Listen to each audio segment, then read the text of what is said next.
மத்தேயு அதிகாரம் 22. இயேசு மறுபடியும் அவர்களோடே ஊமைகளாய் பேசி சொன்னது என்னவென்றால், பரலோக ராஜ்யம் தன் குமாரனுக்கு கல்யாணம் செய்த ஒரு ராஜாவுக்கு ஒப்பாயிருக்கிறது. அழைக்கப்பட்டவர்களை கல்யாணத்திற்கு வர சொல்லும்படி அவன் தன் ஊழியக்காரரை அனுப்பினான்.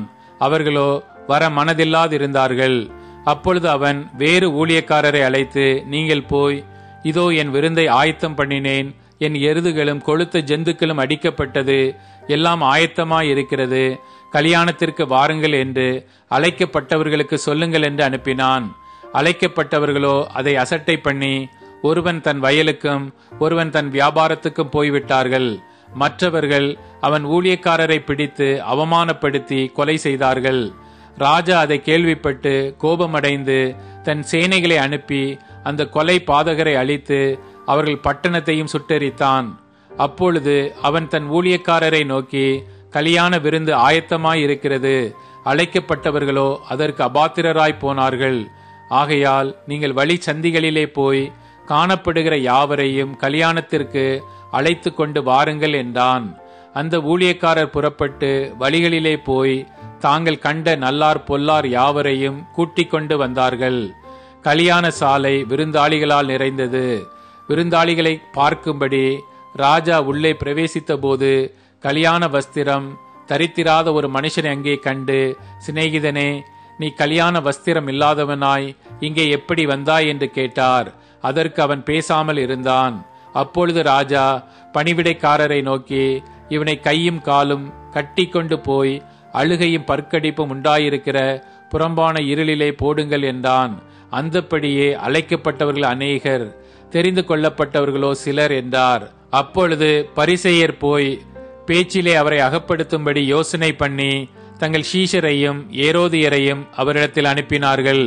அவர்கள் வந்து, போதகரே, நீர் சத்தியம் உள்ளவர் என்றும் தேவனுடைய மார்க்கத்தை சத்தியமாய் போதிக்கிறவர் என்றும் நீர் முகதாட்சியம் இல்லாதவராகையால் எவனை குறித்தும் உமக்கு கவலை இல்லை என்றும் அறிந்திருக்கிறோம். ஆதலால் உமக்கு எப்படி தோன்றுகிறது? ராயனுக்கு வரி கொடுக்கிறது நியாயமோ அல்லவோ? அதை எங்களுக்கு சொல்லும் என்று கேட்டார்கள். இயேசு அவர்கள் துர்க்குணத்தை அறிந்து, மாயக்காரரே, நீங்கள் என்னை ஏன் சோதிக்கிறீர்கள்? வரி காசை எனக்கு காண்பியுங்கள் என்றார். அவர்கள் ஒரு பணத்தை அவரிடத்தில் கொண்டு வந்தார்கள். அப்பொழுது அவர், இந்த சுரூபமும் மேலெழுத்தும் யாருடையது என்று கேட்டார். ராயனுடையது என்றார்கள். அதற்கு அவர், அப்படியானால் ராயனுடையதை ராயனுக்கும் தேவனுடையதை தேவனுக்கும் செலுத்துங்கள் என்றார். அவர்கள் அதை கேட்டு ஆச்சரியப்பட்டு அவரை விட்டு போய்விட்டார்கள்.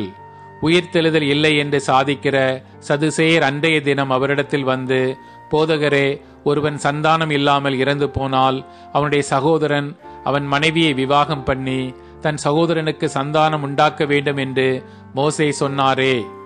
எங்களுக்குள்ளே சகோதரர் 7 பேர் இருந்தார்கள். மூத்தவன் விவாகம் பண்ணி மரித்து சந்தானம் இல்லாததினால் தன் மனைவியை தன் சகோதரனுக்கு விட்டுவிட்டு போனான். அப்படியே 2ஆம் 3ஆம் சகோதரன் முதல் 7ஆம் சகோதரன் வரைக்கும் செய்தார்கள். எல்லாருக்கும் பின்பு அந்த ஸ்திரீயும் இறந்து போனாள். ஆகையால் உயிர்த்தெழுதலில் அவ்வேழு பேரில் எவனுக்கு அவள் மனைவியாயிருப்பாள்? அவர்கள் எல்லாரும் அவளை விவாகம் பண்ணி இருந்தார்களே என்று கேட்டார்கள். இயேசு அவர்களுக்கு பிரதியுத்தரமாக, நீங்கள் வேத வாக்கியங்களையும் தேவனுடைய வல்லமையையும் அறியாமல் தப்பான எண்ணம் கொள்ளுகிறீர்கள். உயிர்த்தெழுதலில் கொள்வனையும் கொடுப்பனையும் இல்லை. அவர்கள் பரலோகத்திலே தேவ தூதரை போல் இருப்பார்கள்.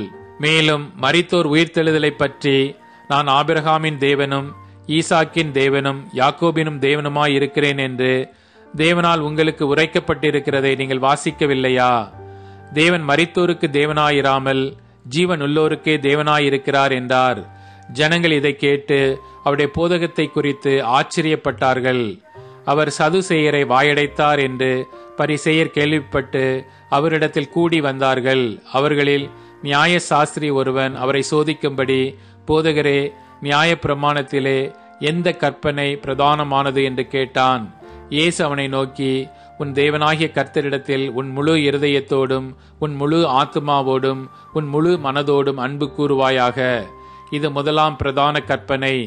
இதற்கு ஒப்பாயிருக்கிற 2ஆம் கற்பனை என்னவென்றால், உன்னிடத்தில் நீ அன்பு கூறுவது போல பிறனிடத்திலும் அன்பு கூறுவாயாக என்பதே. இவ்விரண்டு கற்பனைகளிலும் நியாயப்பிரமாணம் முழுமையும் தீர்க்க தரிசனங்களும் அடங்கியிருக்கிறது என்றார்.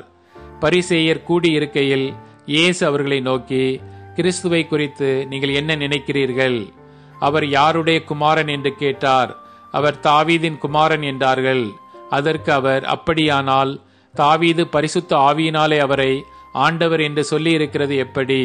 நான் உம்முடைய சத்துருக்களை உமக்கு பாதபடியாக்கி போடும் வரைக்கும் நீர் என்னுடைய வலது பாரிசத்தில் உட்காரும் என்று கர்த்தர் என் ஆண்டவரோடே சொன்னார் என்று சொல்லியிருக்கிறானே.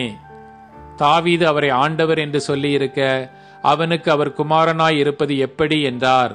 அதற்கு மாறுத்தரமாக ஒருவனும் அவருக்கு ஒரு வார்த்தையும் சொல்லக்கூடாதிருந்தது. அன்று முதல் ஒருவனும் அவரிடத்தில் கேள்வி கேட்க துணியவில்லை.